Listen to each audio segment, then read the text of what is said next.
Wakil Ketua MPR RI dari fraksi PDIP Bambang Wuryanto buka suara soal surat usulan pemakzulan Wakil Presiden Gibran Rakabuming Raka yang disampaikan Forum Purnawirawan Prajurit TNI. Menurut pria yang akrab disapa Bambang Pacul, MPR RI akan menggelar rapat pimpinan setiap kali ada surat masuk yang dianggap penting untuk ditindaklanjuti melalui pembahasan. Meski begitu, Pacul menegaskan bahwa sampai saat ini belum ada informasi akan adanya rapim untuk menindaklanjuti surat tersebut. Dia juga belum memastikan apakah surat tersebut sudah sampai ke meja pimpinan MPR atau belum. Politikus PDIP itu hanya menegaskan bahwa jadwal rapim untuk membahas tindak lanjut surat tersebut menjadi kewenangan Ahmad Muzani selaku Ketua MPR RI. Diberitakan sebelumnya, Forum Purnawirawan Prajurit TNI mengirimkan surat ke pimpinan DPR, MPR, dan DPD RI yang berisi permintaan agar segera memproses usulan pemakzulan Wakil Presiden RI Gibran Rakabuming Raka. Surat bertanggal 26 Mei 2025 itu ditandatangani oleh 4 purnawirawan Jenderal TNI,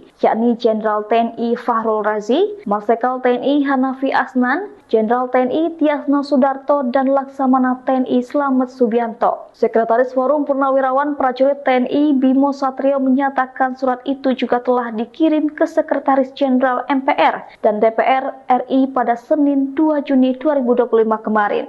Download Tribun X sekarang, menghadirkan lokal menjadi Indonesia.